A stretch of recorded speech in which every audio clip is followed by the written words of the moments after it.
தனம் அடுத்த வர எபிசோடில் பார்த்தீங்க அப்படின்னா, தனம் பார்த்தீங்கன்னா, அவங்க அத்தைய வந்து அவங்க கட்டுற வீட்டுக்கு கொண்டு போய் காட்டுறாங்க. வீடு பார்த்தீங்கன்னா, பாதி கட்டுனதோட இருக்கு. இந்த வீடு தான் நம்மளோட வீடு அத்த. இந்த வீடு வந்து முன்னாடி ஒழுங்கா கட்டாம இருந்துச்சு. திரும்ப அத இடிச்சுட்டு, நல்ல செங்கல், நல்லா வந்து கட்டிடம்லாம் வச்சு, நல்லா வந்து கட்ட சொல்லியிருக்கோம். இதுதான் நம்ம வீடு. நம்ம வீட சுத்தி பாருங்க அப்படின்னு சொல்லிட்டு பார்த்தீங்கன்னா, தனம் வந்து அவங்க அத்தைக்கிட்ட வீட்டெல்லாம் சுத்தி காமிக்கிறாங்க. என் பையன் வந்து புதுசா வீடு கட்டி என்ன வாழ வைக்கிறேன்னு சொன்னான். ஆனா, அந்த ஆசைய வந்து இப்ப என் மருமக நிறைவேத்துறா. எனக்கு ரொம்ப சந்தோஷமா இருக்குன்னு சொல்லிட்டு அவங்க அத்தையும் அந்த வீட பார்த்து ரொம்பவே சந்தோஷப்படுறாங்க. இன்னொரு சைடு பார்த்தீங்க அப்படின்னா, சௌந்தர்யா வந்து வாமிட் பண்ணிட்டே இருப்பாங்க. "என்ன நீ அடிக்கடி வாமிட் பண்ற?" அப்படின்னு சொல்லிட்டு சௌந்தர்யாவ பத்தி தனம் வந்து கேட்குறாங்க. "இல்ல, எனக்கு வாமிட் வந்துட்டே இருக்குன்னு" சொல்லிட்டு சௌந்தர்யாவும் சொல்றாங்க. "உனக்கு எதுவும் டேட் தள்ளி போயிருக்கான்னு?" கேட்குறாங்க. உடனே வந்து ஆமான்னு சொல்லிட்டு சௌந்தர்யா சொல்லவும், தனம் வந்து சந்தோஷப்படுறாங்க. ஆனா, "ஒரு நிமிஷம் நான் சொல்றத கேளுங்கன்னு" சொல்லிட்டு சௌந்தர்யா ஒரு ஷாக்கான விஷயத்த சொல்றாங்க.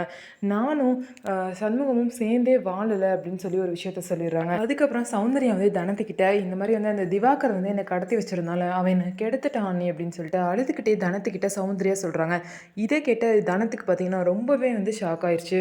ஸோ தனம் வந்து எப்படி சௌந்தர்யாவை இந்த பிரச்சனையிலேருந்து காப்பாற்ற போகிறாங்க அப்படின்னு சொல்லிட்டு வெயிட் பண்ணி பார்க்கலாம். நம்ம வீடியோ உங்களுக்கு பிடிச்சிருந்தா நம்ம வீடியோவை லைக் பண்ணிக்கோங்க. மறக்காமல் நம்மளோட சேனலை சப்ஸ்கிரைப் பண்ணிவிட்டு பாருங்கள்.